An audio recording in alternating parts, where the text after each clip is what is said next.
a meditação bíblica corrida e a meditação bíblica por assimilação, não é? Por assimilação, o que acontece? Você precisa ler a Bíblia continuamente, né? Você precisa pegar um livro da Bíblia e ler ele repetidas vezes. Amém? A leitura corrida é diferente, né? A leitura corrida, você pega um livro da Bíblia e você lê ele de forma corrida. Você pega o início da Bíblia e você lê de forma corrida. Amém? Todas essas formas são válidas, né? A que eu prefiro é a leitura corrida. Então, quando você pega a leitura corrida, você perde muito no quesito de memorização, né? Você não consegue memorizar cada parte, mas você pega muito no entendimento do contexto. Amém? Você consegue entender todo aquele contexto, toda aquela história, tudo aquilo que se passa. Se a gente for pegar o livro de Atos, né, a gente poderia dizer que o livro de Atos conta não só a história da igreja primitiva, mas também conta a história de Paulo. Também conta a história dos apóstolos, de tudo que a igreja fez quando Jesus foi assunto aos céus. Amém? O Senhor Jesus foi assunto aos céus, o Espírito Santo veio em Atos 2 sobre os discípulos, e o poder de Deus foi derramado sobre eles. Amém? E ali no decorrer do livro a gente vê várias figuras, vários homens de Deus surgindo. O primeiro homem de Deus que é levantado ali com muita força é Pedro. Pedro faz a pregação, a primeira pregação, 3.000 pessoas se convertem que estavam em Jerusalém. Na segunda pregação, mais 2.000 se convertem, chegando ao todo o número de 5.000 pessoas. Então a gente vê ali um mover muito grande logo no início da igreja, né? E a gente tem um episódio muito forte, que é quando Tiago é morto, né? Tiago, irmão de João, filhos do trovão, né? Que eles tinham esse apelido, é morto. E João, né? E Pedro vai preso junto com ele. Pedro seria morto no dia seguinte, ou na semana seguinte. E a igreja estava em fervente oração e um anjo vem e liberta Pedro ali. O anjo liberta Pedro da prisão, né? E Pedro sai dali daquele lugar, sai dali de Jerusalém naquele momento, né? E ali começa uma perseguição à igreja que ocorreu, que levou aos discípulos irem para outros cantos. Então eles começaram a se separar pela Judéia, Samaria, né? Começaram a se espalhar para os outros lugares e pregar o evangelho em outros lugares. E ali a igreja foi se expandindo. Amém? Em Atos 8, Atos capítulo 7, Estevão é morto. Atos 8, Paulo persegue a igreja. Mas em Atos 9, o Senhor encontra Saulo no caminho de Damasco. E ali começa a história de Paulo. Em Atos 9, Paulo é encontrado por Jesus, Paulo é convertido por Jesus, e ele deixa de ser um perseguidor e passa a ser alguém perseguido por causa do Evangelho. Né? A gente ali vê em toda a história de Paulo exemplo de um homem de fé. Exemplo de um homem que foi enviado aos gentios. Exemplo de um homem que não ia só para os judeus. Primeiramente, muitas vezes ele ia para os judeus, mas depois ele ia aos gentios pregar o evangelho aos gentios. Pregar o evangelho àqueles que não conheciam a lei. Pregar o evangelho àqueles que não conheciam Jesus. Pregar o evangelho àqueles que serviam a outras religiões. Então é nesse contexto que a igreja vai crescendo, crescendo, crescendo. E chega um momento que a Bíblia diz em Atos que toda a Ásia ouviu a palavra de Deus. Paulo não tinha redes sociais, Paulo não tinha televisão, Paulo não tinha rádio. Essa Bíblia diz que toda a Ásia ouviu a palavra de Deus. Toda a Ásia ouviu o Evangelho através da vida de Paulo. Amém? Essa é uma declaração muito forte, é uma declaração muito, muito profunda. Por quê? Porque a gente vê nos discípulos, nos apóstolos, um evangelho de poder. O evangelho que chegava e tomava cidades, conquistava cidades, abençoava cidades e transformava cidades. Então eles não estavam brincando ali com o evangelho. Eles eram presos, eram açoitados, mas ao mesmo tempo o evangelho era proclamado e expandido. Amém? Então assim, a gente vê que os discípulos não tinham tanto acesso, né, as coisas que a gente tem. Os discípulos não tinham a facilidade que a gente tem, Mas os discípulos tinham uma coisa, eles tinham o poder de Deus na vida deles. Amém? E aí a gente vê algumas conversões assim muito diferentes, né? Por exemplo, Cornélio. A Bíblia diz que Pedro estava sentado no terraço e ele teve uma visão que ele via quadrúpedes do céu. Animais, eles desceram diante dele. Uma voz do céu falou, mata e come. Mas ele disse, não, Senhor. Eu nunca toquei em algo impuro, nunca comi algo impuro. Né? Então ali Pedro tem uma visão e ele entende que o Evangelho, e o Senhor fala com ele, não considere impuro que Deus purificou. Ele entende que os gentios também deveriam receber o Evangelho. Ele vai até a casa de Cornélio. Cornélio começa a ouvir a palavra de Deus. O Espírito Santo desce. Enquanto Pedro falava aquelas coisas, o Espírito Santo desceu sobre eles.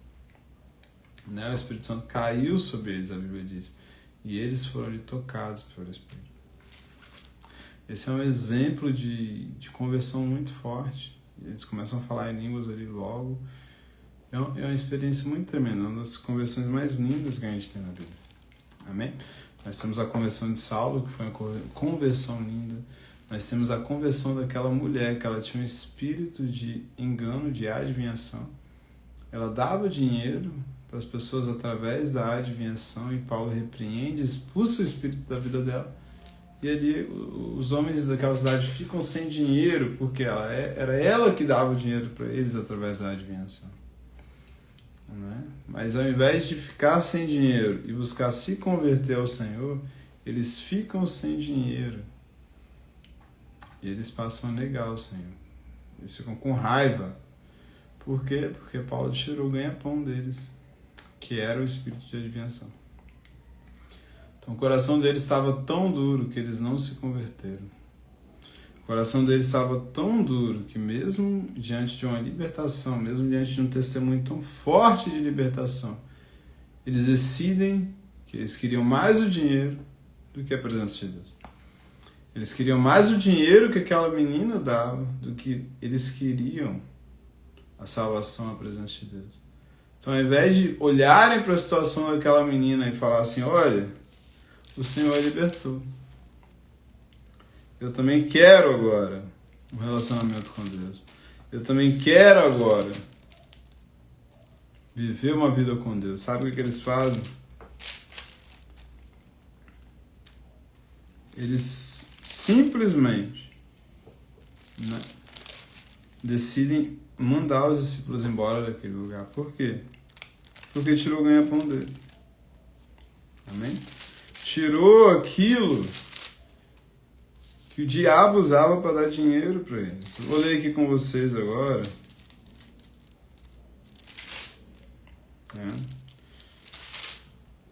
Vamos ler aqui.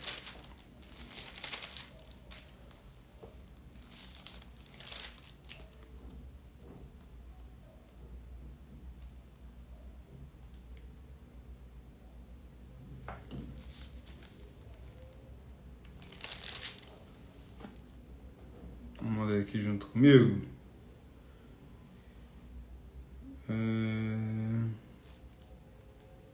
Atos, capítulo...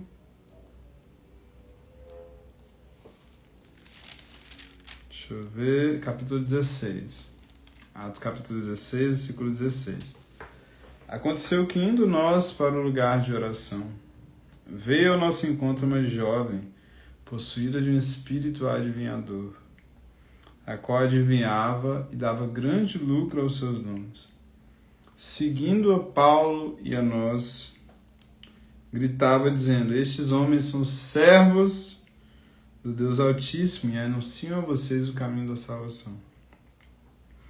Isso se repetiu por muitos dias. Então Paulo, já indignado, voltando, disse ao Espírito, em nome de Jesus, eu ordeno que você saia dela. Naquela mesma hora o Espírito saiu. Amém? Na mesma hora o Espírito saiu. Então, quando Paulo repreendeu o Espírito, na mesma hora o Espírito saiu.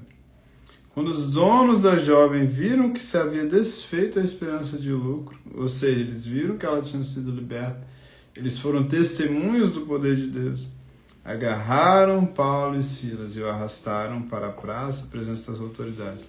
Levando-os ao magistrado, disseram: esses homens, sendo judeus, perturbam a nossa cidade, propagam costumes que não podemos aceitar nem praticar, porque somos romanos. Então a multidão se levantou unida contra eles, e os magistrados, rasgando-lhes as roupas, mandaram açoitá-los com varas. E depois de lhes darem muitos açoites, os lançaram na prisão, ordenando ao carcereiro que o guardasse com toda a segurança. Este, recebendo tal ordem, levou-os para o cárcere interior e prendeu os pés deles no tronco. Por volta da meia-noite, Paulo e Silas cantavam louvores a Deus, e os demais companheiros da prisão escutavam. De repente sobreveio tamanho terremoto que sacudiu os alicerces da prisão, e todas as portas se abriram, e as correntes de todos os presos se soltaram. Amém? Então, aquelas pessoas daquela cidade, ao invés de elas temerem a Deus, ao invés de elas se renderem ao Senhor, elas prenderam aqueles que levavam a palavra de Deus. Então, quantas pessoas, irmãos, mesmo depois de ver Deus fazer tanta coisa na vida delas, depois de ver Deus se manifestar, depois de ver o poder de Deus libertar as pessoas, quantas pessoas voltam as costas para o Senhor? Quantas pessoas voltam as costas para o Senhor e vão para longe de Jesus? Esquecem de Jesus mesmo depois de ter tanta experiência com Ele. Amém? E assim foi nessa cidade. E Paulo ali começa a adorar. Paulo ali, juntamente com Silas, começa a orar, cantar louvores a Deus. E as prisões se abrem. E eles, livres da prisão, né? Agora eles passam para o outro lado. Eles começam a ir para Atenas, começam a ir para outras cidades. Para anunciar o evangelho em outras cidades. Chegam a Corinto. Chegam em Éfeso. E quando eles chegam em Éfeso, eles percebem que os discípulos daquela cidade não conheciam o batismo no Espírito Santo. Quando eles chegam em Éfeso, eles reconhecem que os discípulos daquela cidade não conheciam o batismo com fogo, o batismo com o Espírito Santo. Eles, logo naquele momento, eles levam os discípulos a serem batizados no Espírito Santo. Eles levam os discípulos a falarem em línguas. Por quê? Porque o falar em línguas é o começo. Falar em línguas não é o final. Falar em línguas não é o meio. Falar em línguas é o começo. É a partir do falar em línguas que as coisas vão começar a desenvolver na sua vida. É a partir do falar em línguas que os dons espirituais vão desenvolver na sua vida. É a partir do falar em línguas que você vai começar a desfrutar de uma comunhão mais profunda com o Senhor. Se todo dia você orar em línguas, se todo dia você gastar horas orando em línguas, você vai desfrutar de uma comunhão mais profunda com o Senhor. Você pode começar agora, se você quiser. Pode começar agora.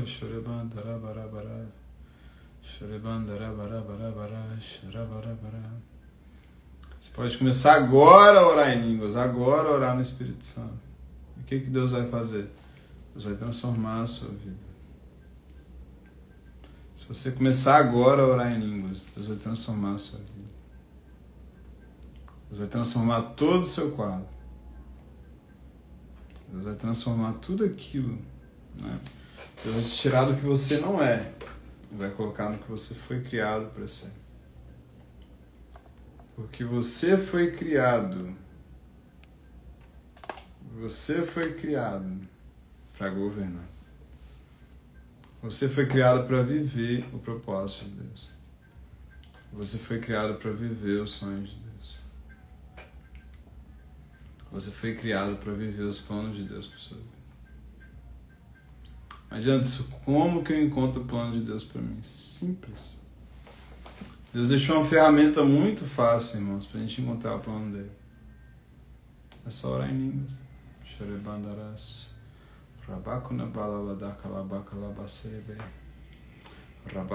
Imagina se tivesse na Bíblia um livro com o seu nome. O livro do Giannis. Então veja aqui o que o Giannis vai fazer semana que vem. Tem um livro da Flávia na Bíblia. O que a Flávia vai fazer semana que vem? O que a Flávia vai fazer mês que vem?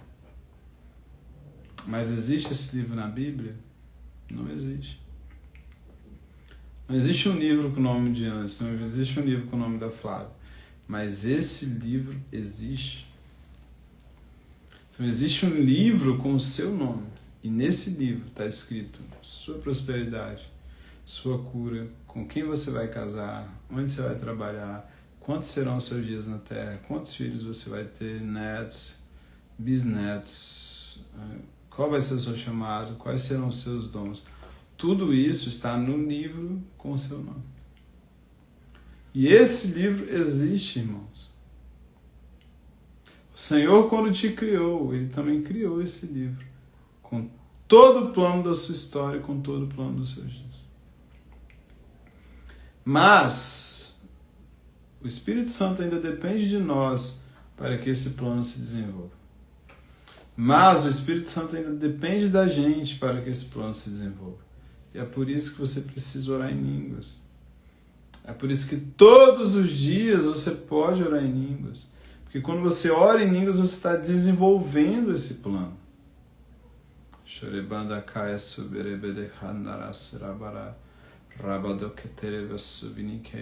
Você está desenvolvendo o plano de Deus na sua vida em todas as áreas.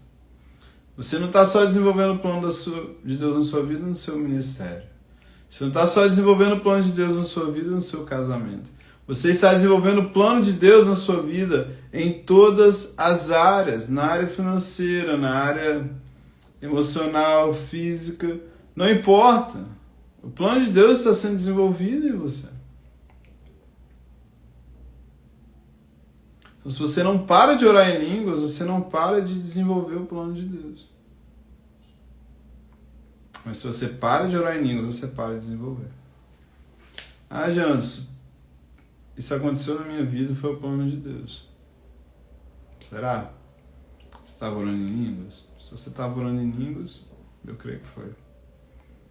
Mas se você não estava, como você vai saber? O diabo também faz as coisas.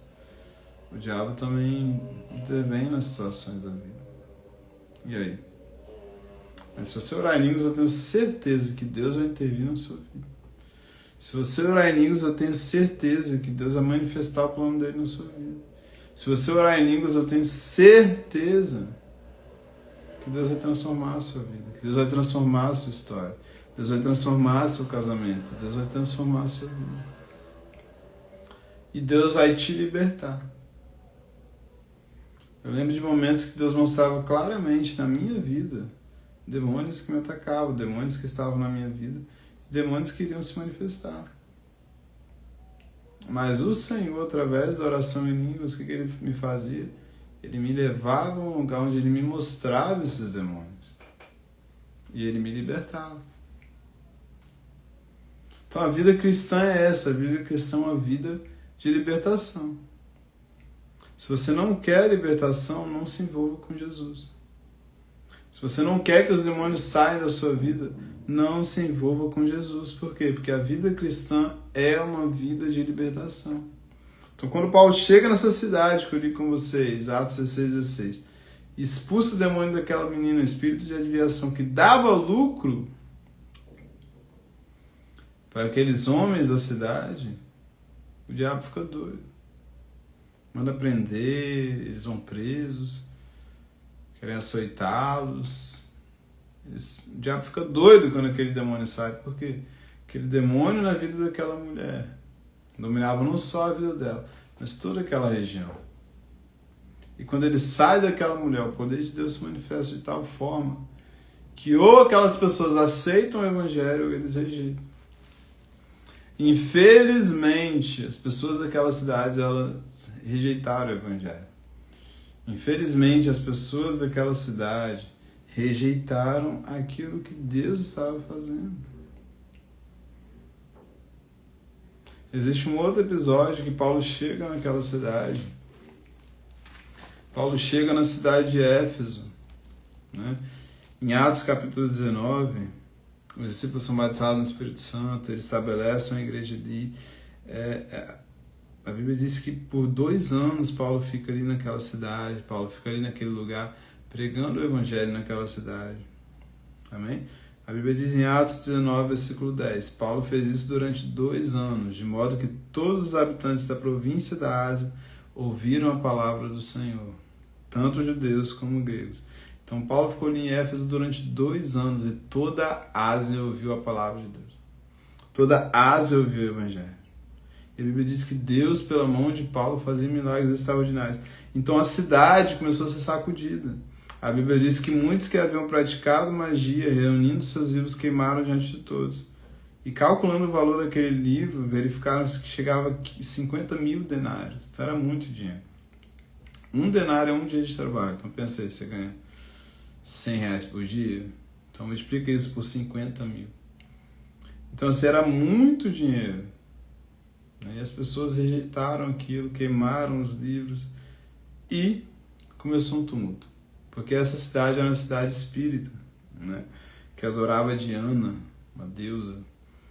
E por esse tempo houve grande tumulto em Éfeso por causa do caminho, pois um ourive chamado Demétrio, que fazia modelos de prata do templo de Diana e que dava muito lucros aos artífices, convocando-o juntamente com outros do mesmo ofício, disse-lhes: Senhores, vocês sabem que a nossa prosperidade vem deste ofício. E agora vocês estão vendo e ouvindo que não só em Éfeso, mas em quase toda a província da Ásia, este Paulo tem desencaminhado muita gente, afirmando que os deuses feitos por mãos humanas não são deuses de verdade. Não somente há o perigo de que o nosso negócio caia em descrédito, como também de que o próprio templo da grande deusa Diana seja considerado sem valor, e que até venha a ser destruída a majestade daquela que toda a província da Ásia e o mundo adora. Ouvindo isso, ficaram furiosos e começaram a gritar: grande é a Diana dos Efésios. Então você percebe que Paulo chegou naquela cidade, ele fez um trabalho tão forte naquela cidade, libertou tantas pessoas, um avivamento chegou tão forte em Éfeso, que houve libertação de magia, houve cura de enfermos, houve batismo no Espírito Santo, houve tudo o que precisa ter no avivamento. Mas aí o diabo se manifesta. O diabo que prendia aquelas pessoas teve que sair. Mas ele causou uma confusão tão grande e queriam matar Paulo. Né? A Bíblia diz que, cessando o tumulto, Paulo mandou chamar os discípulos e, tendo-os encorajado, despediu-se e foi para a Macedônia. Então, aquelas pessoas, mais uma vez, por causa do lucro que a profissão deles tinha, né, de ourives, de fazer deuses, eles preferiram o lucro do que o Senhor. Assim, quando a menina foi liberta do espírito de adivinhação, e ela dava dinheiro para as pessoas através da adivinhação, eles ficaram indignados porque eles perderiam o lucro que eles tinham e mandaram Paulo embora da cidade. Mais uma vez, em Éfeso, as pessoas mandam Paulo embora da cidade porque ele estava afetando o lucro deles. Então, quando Deus chega na nossa vida, quando o avivamento chega na nossa vida, ele vai afetar algum lucro que a gente tem. Então, qual o lucro que a gente tem? A gente, por exemplo, se você é uma pessoa que usa gato em casa, né, de energia, para trabalhar, aí aquele gato, né, de energia te faz pagar menos conta de energia. Mas aí Jesus chega na sua vida. Você precisa negar aquilo. Você precisa deixar o gato de energia. E aí? Se você deixa o gato de energia, sua conta de luz vai aumentar. Vamos supor que você seja um dono de um lugar que vende cerveja, um bar. Jesus chega na sua vida, você vai ter que deixar aquele lucro de lado para poder servir a Deus. Porque aquilo que te dá lucro, nesse caso, não agrada ao Senhor. Então, o que a gente prefere? A gente prefere abrir mão do lucro ou abrir mão do Senhor? Então, nesses dois casos, nessas duas situações, nessas duas cidades, as pessoas decidiram abrir mão do Senhor ao invés de abrir mão do lucro. Por que a Bíblia diz que é mais fácil um camelo entrar no fundo de uma agulha do que um rico entrar no reino dos céus? Porque as pessoas não querem abrir mão do lucro. Hoje, o Senhor deseja que você abra mão do lucro. Qual o lucro que você tem? É a aprovação das pessoas? Com a vida que você tinha? Qual o lucro que você tem?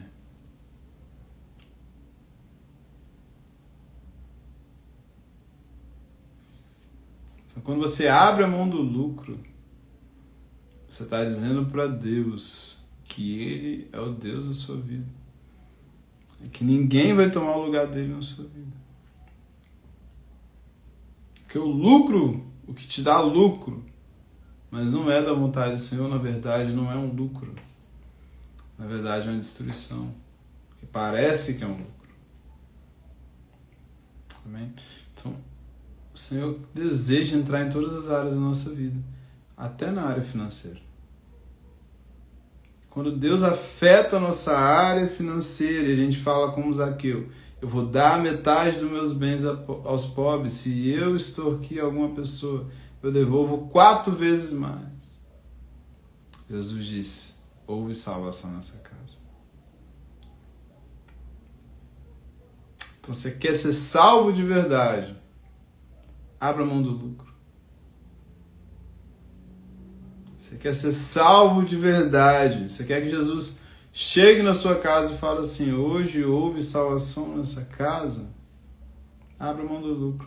Ah, Jânio, se eu acabar com esse gasto de energia, eu não vou conseguir pagar. Abra mão do lucro. Ah, Jânio, se eu aceitei Jesus, eu tenho que sair da frente desse bar, ou esse trabalho aqui nesse ambiente. Abra mão do lucro.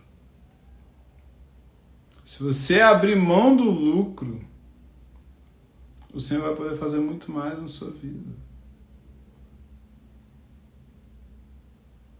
Ah, gente, se eu ganhava tanto dinheiro fazendo aquilo, mas ao mesmo tempo eu sinto que aquilo me afasta do Senhor. Abra mão do lucro. Muitas vezes eu abro mão do lucro trabalhando menos. Porque eu sou professor e o professor ele ganha por carga horária. Mas aí o que eu faço? Eu não pego muitas horas. Porque eu não quero encher a minha vida de carga horária, encher a minha vida dando aula, mas não me encher do Senhor. Claro, vai te dar um lucro. Claro, vai te dar conforto maior.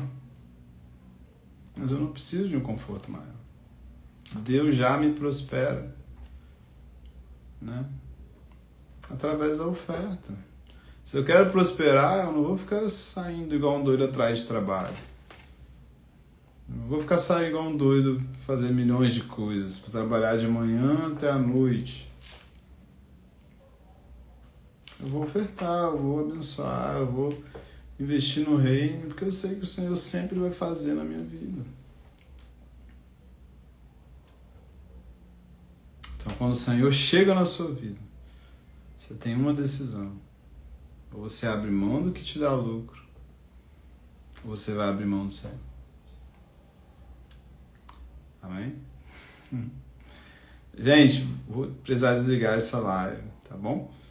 Porque agora eu vou lá pro YouTube. Tá? Vou continuar essa live lá no YouTube. Tá bom? Então você que tá aí, Flávia tá aí, né? O pessoal que foi entrando, vocês podem ir pro YouTube que eu vou começar a live lá. Amém?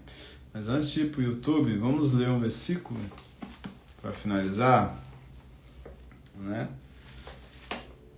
Para a gente finalizar esse assunto. Marcos, capítulo 11. Amém? Marcos, capítulo 11. E foram para Jerusalém. Quando Jesus entrou no templo, começou a expulsar os que ali vendiam e compravam. Derrubou as mesas dos cambistas e as cadeiras dos que vendiam pombas. E não permitia que alguém atravessasse o templo carregando algum objeto. Também os ensinava e dizia: a minha casa será chamada casa de oração para todos os povos. Mas vocês fizeram dela um covil de ladrões. Vou repetir, Jesus disse: a minha casa será chamada casa de oração para todos os povos, mas vocês fizeram dela um covil de ladrões. Eu quero te dizer por que Jesus falou isso. Amém? E nessa passagem, se você for ver ali, aqui no versículo 15, Jesus entra no templo e começa a expulsar as pessoas, derrubar as barracas dos cambistas que estavam ali vendendo pombas. Eles estavam vendendo pombas. O que a pomba simbolizava? A pomba era o animal que ia ser sacrificado ali pelas pessoas no templo. Então as pessoas elas iam até Jerusalém. Em Zacarias diz que se a pessoa não fosse até Jerusalém, a chuva não viria sobre a lavoura dela. Então as pessoas iam até Jerusalém, levavam o seu sacrifício diante do sacerdote. O sacerdote sacrificava aquele animal, comia daquela carne, a pessoa ia para casa perdoada, abençoada, liberta, né? Mas o que as pessoas estavam fazendo? Eles falavam assim: não, vocês não precisam pegar da sua pomba, né, que você tem lá, pegar do seu bezerro que você tem lá, pegar o seu cordeiro, o seu animal que você tem na sua casa. Você não precisa fazer isso. Você vai chegar aqui no templo, já vai ter o animal pronto para você. Você só vai chegar aqui, comprar com a gente o animal e oferecer o sacrifício. Então as pessoas não teriam mais sacrifício, as pessoas não teriam mais trabalho, as pessoas não teriam que pegar algo que é delas, que elas cuidaram, investirem e ir lá sacrificar o Senhor. Não, elas só iam chegar ali, comprar e levar. E as pessoas ali estavam lucrando com isso. Lucrando com a adoração, lucrando com a obra de Deus, lucrando com o ministério.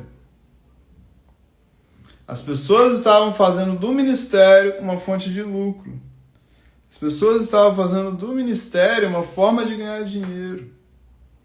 As pessoas estavam fazendo ali do templo da adoração ao Senhor uma forma de elas próprias se beneficiar. Amém? Então Jesus chega e derruba as mesas. Jesus chega e derruba os cambistas. Jesus chega e derruba as cadeiras. E ele fala assim: a minha casa é casa de oração, mas vocês estão fazendo dela um covil de ladrões.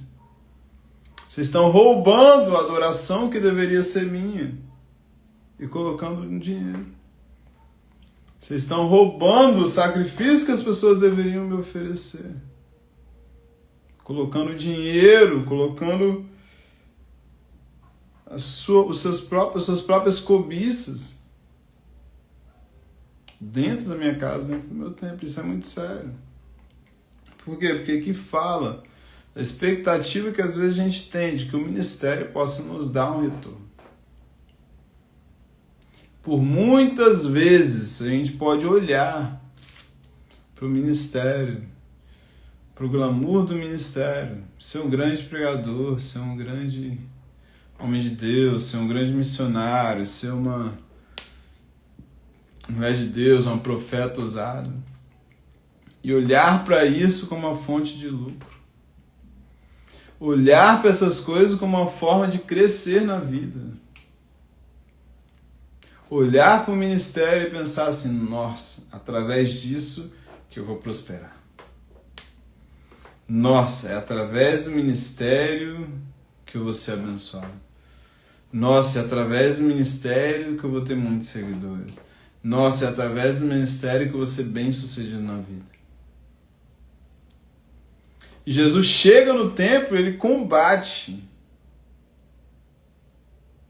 Ele combate o amor ao dinheiro e a adoração ao Senhor pelo dinheiro.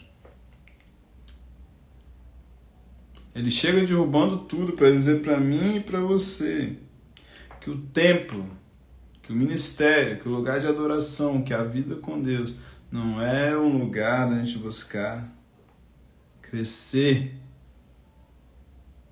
ter fonte de lucro através dessas coisas.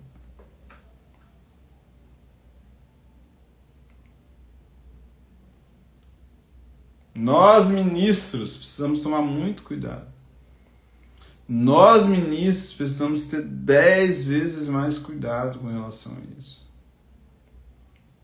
A Bíblia diz: aqueles que pregam o Evangelho, que vivam do Evangelho.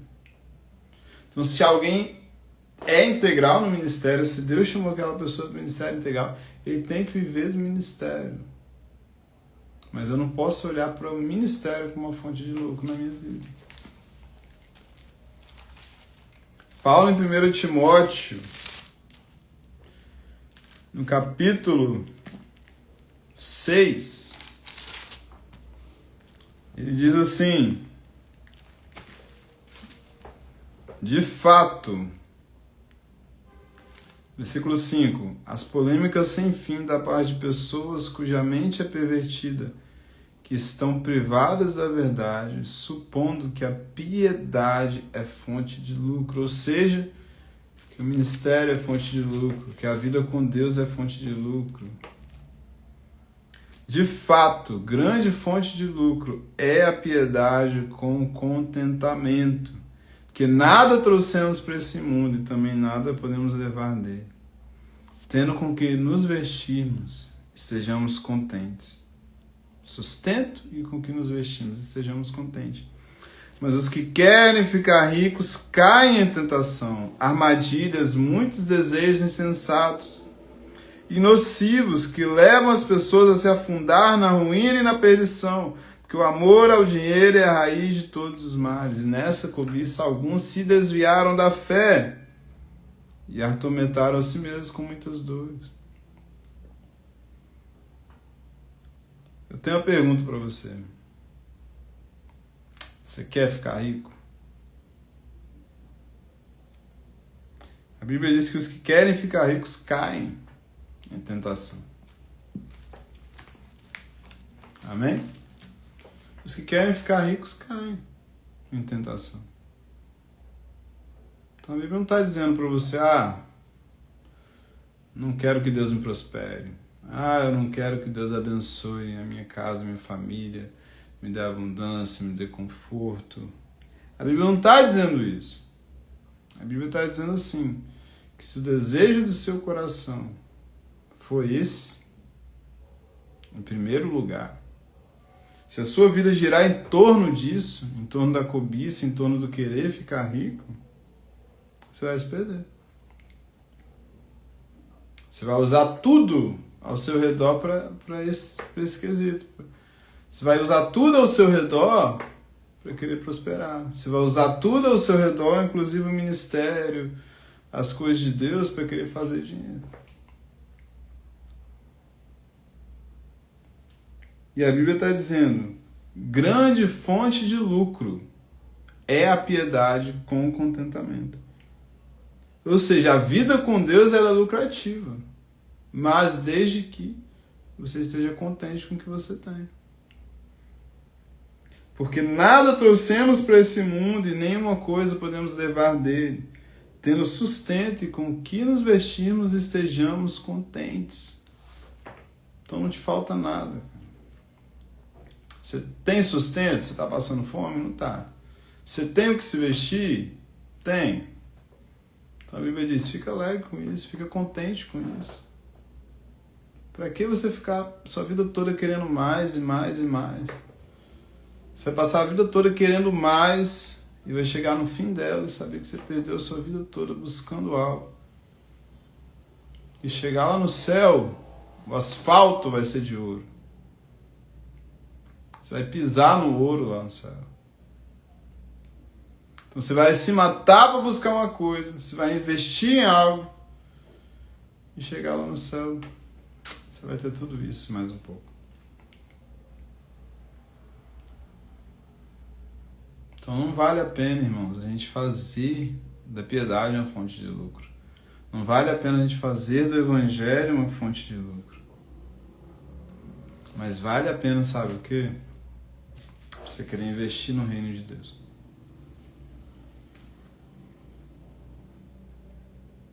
Você quer investir no reino de Deus?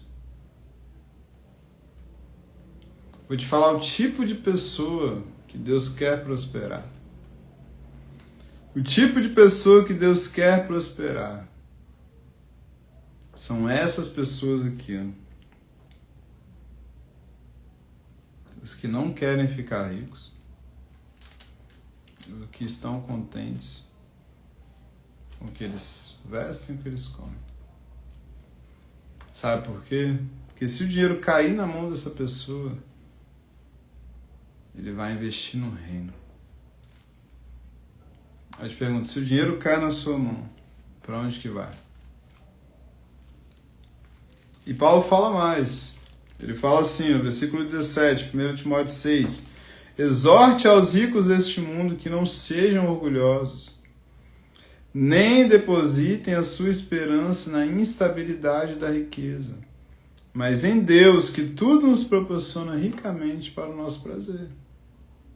Então Deus já está te proporcionando tudo ricamente. Ele fala aqui, ó, Deus nos proporciona tudo ricamente para o nosso prazer, para você desfrutar.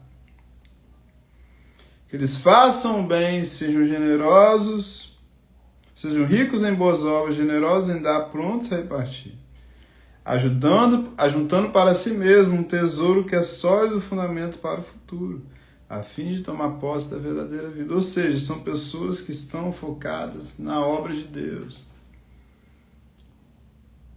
São pessoas que estão focadas em investir em pessoas. Paulo não está falando de riqueza para si.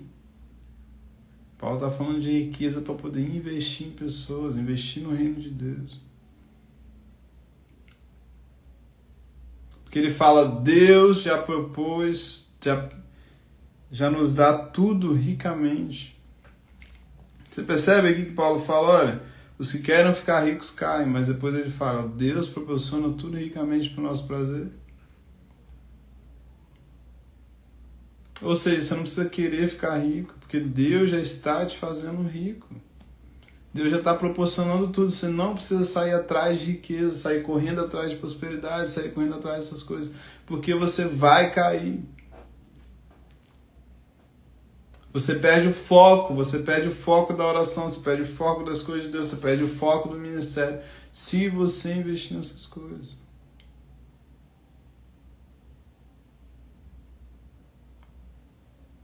Então, o que você deseja hoje? Você quer contentamento? Porque Deus vai te prosperar. Amém? Mas Ele vai prosperar pessoas que estão contentes. Pessoas que estão felizes com o que têm. Pessoas que não estão buscando mais e mais e mais e mais. Achando que através do ministério, da vida com Deus, que eu vou crescer financeiramente, que eu vou ser exaltado financeiramente, através, sabe, perdendo o foco das coisas. Esse não é o foco, irmãos. Esse não é o foco da nossa vida. O foco da nossa vida é a nossa vida de oração. O foco da minha e da sua vida precisa ser a nossa vida de oração. Por que às vezes eu falei com vocês aqui que aparece oportunidade para eu trabalhar mais, mas eu falo, não quero. Então assim, eu trabalho pelo menos de quarta, sexta-feira aí, só até 3 horas da tarde. Às terças eu trabalho até 3h30, 3h50, 3h40. Segunda-feira eu trabalho de manhã e à noite é o dia que eu trabalho mais. Para mim tá ótimo, eu não preciso mais que isso. Por quê? Porque o foco da minha vida precisa ser a minha vida de oração, senão eu perco o foco. Eu perco minha identidade. Sabe? Eu perco quem eu sou de verdade. Eu perco aquilo que o Senhor vai dar para mim. Amém? Então a mensagem que eu quero deixar para vocês hoje, gente, é: foca na oração. Foca na sua vida com Deus. Foca na oração em línguas. Foca no jejum. Foca em investir no reino. Que o Senhor vai te recompensar. O Senhor vai te prosperar. Mas esse não é o seu foco. Ah, Jesus, recebi muito, fui muito abençoado.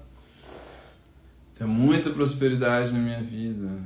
Nossa, você não sabe como as coisas estão funcionando, como a minha empresa está funcionando, como eu estou prosperando. Amém. Isso é de Deus para você. Mas saiba que não é só para você. Saiba que é para outras pessoas. Quando Deus me prospera, eu preciso pensar na sua obra. Eu preciso pensar que tem gente que vai precisar do que eu estou prosperando. Ontem eu estava numa vontade assim de prosperar. De prosperar não, de ofertar. E ali eu estava com dinheiro, pedi minha esposa para me mandar um dinheiro. Eu falei, esse dinheiro aqui eu vou ofertar. Mas eu pensei assim, Deus vai enviar alguém para eu ofertar. Eu segurei aquele dinheiro, não gastei. Chegou à tarde, a casa de um pastor pegou fogo. E ali as pessoas estavam levantando uma oferta para aquele pastor. Eu pude abençoar a vida daquele pastor com aquele dinheiro que eu tinha guardado para semear. Tu tá entendendo? Deus dá semente para aqueles que semeiam.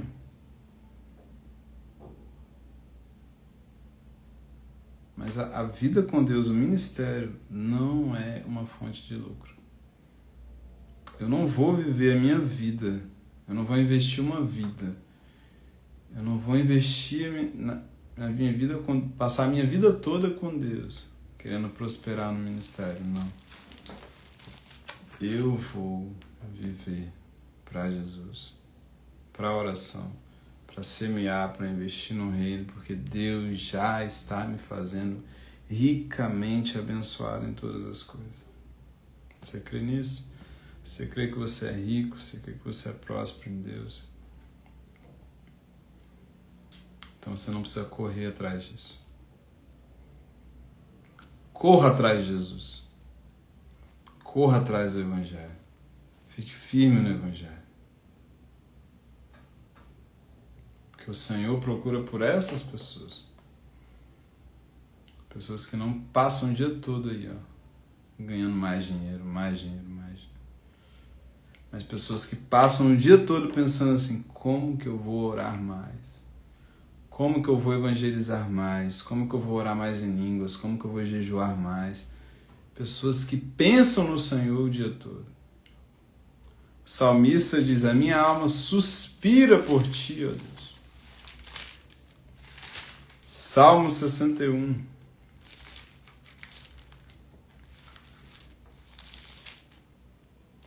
Salmo 61.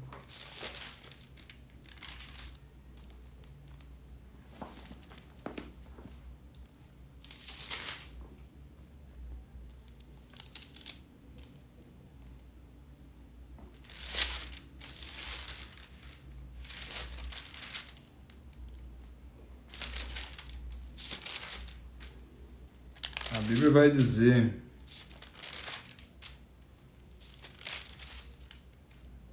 Salmo 42, desculpa. Como a corça suspira pelas correntes das águas, assim por ti, ó Deus, suspira minha alma. Amém? O que é esse suspirar? Não é você desejar o Senhor. Você passar o dia todo suspirando, desejando mais o Senhor. Desejando conhecer mais dele, desejando buscar mais ele, desejando ser mais profundo nele.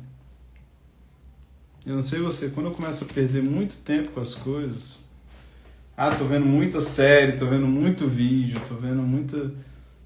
Começa a desequilibrar, eu paro e falo, não, isso aqui não tá certo. Preciso voltar para a oração. Preciso voltar a investir em oração. Preciso voltar a investir no meu quarto. Sabe? Porque nós não fomos criados para essas coisas. Nós somos criados para o Senhor. Amém? Então, essa é a mensagem que eu queria deixar para vocês hoje, gente. O que está te dando lucro? Quando você aceita Jesus, tem algumas coisas que te dão lucro. Ele fala, nega essas coisas por minha causa. Se isso me desagrada, nega essas coisas, mas fica comigo. Amém? Eu quero orar por você agora. Senhor Jesus, eu oro pelas pessoas que estão me ouvindo, que vão me ouvir, Senhor Jesus. Eu oro para que o Senhor tire da nossa vida toda fonte de lucro que não é a do Senhor. Que você coloque na nossa vida toda fonte de lucro que é do Senhor. Que o dinheiro que vier para nossas mãos seja investido no seu reino. Que o dinheiro que vier para nossas mãos, que a semeadura que vier para nossas mãos, a gente não deixe de semear. Que o pão que vier para as nossas mãos, a gente coma, Senhor. Mas que as sementes que vier para as nossas mãos, a gente semeie com alegria na Tua obra, no Teu reino. Prospera vidas aqui, Pai, que estão me assistindo. Prospera vidas aqui que vão prosperar e vão semear e investir no Teu reino. Em nome de Jesus. Amém? Valeu, Flavinha. Tamo junto, hein? Até mais. Amém.